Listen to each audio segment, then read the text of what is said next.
कुल मिलाकर के देखें तो सरकार जो है जो मैजिक फिगर है उससे कहीं दूर रह गई है। जो स्ट्रेंथ के हिसाब से देखा जाए तो कम से कम सरकार को 352 वोट की जरूरत थी, लेकिन 352 वोट तक सरकार यानी कि एनडीए सरकार पहुंच नहीं पाई। ये कोशिश नाकाम रही। तो एक बार फिर से 3 दशक का जो इंतजार था वो खत्म होता हुआ नहीं दिखाई दे रहा है। टेक्निकली जो एग्जीक्यूट करना है जिस तरीके से महिला आरक्षण विधेयक को 2029 तक, उसमें टेक्निकली बहुत सारी चीजों की जरूरत थी। इसलिए सरकार परिसीमन लेकर के आई, यूनियन टेरिटरी में विधेयक लेकर के आई, उनमें संशोधन के विधेयक लेकर के आई और जो सीटों की संख्या है वो 850 तक पहुंचाने के लिए 131वां संविधान संशोधन बिल लेकर के सरकार आई।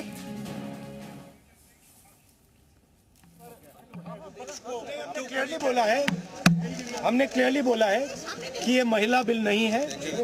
ये हिंदुस्तान का राजनीतिक जो स्ट्रक्चर है, इलेक्टोरल स्ट्रक्चर है, उसको बदलने की कोशिश है। ये हमने रोक दिया है। और मैं अभी कह रहा हूँ, प्रधानमंत्री से कह रहा हूँ, अगर आप महिला बिल चाहते हैं 2023 का महिला बिल निकालिए, उसका इम्प्लीमेंटेशन आज से करिए और पूरा का पूरा ऑपोजिशन 100% आपको समर्थन देगा और महिला बिल हम इमीडिएट इम्प्लीमेंटेशन करा देंगे। Thank you. 16 का जिक्र आपने किया था, क्या है? देखा मोदी जी का चेहरा देखा आपने? 16 का क्या मतलब है? के आरक्षण की बात नहीं थी, ये देश के लोकतंत्र की बात थी, ये देश की अखंडता की बात थी। हम कभी इससे सहमत नहीं हो सकते कि आप इस महिला आरक्षण को इस तरह से परसीमन से जोड़े कि वो पुरानी जनगणना पर चले जिसमें ओबीसी शामिल भी नहीं है। तो ये मुमकिन ही नहीं था कि ये बिल पारित हो।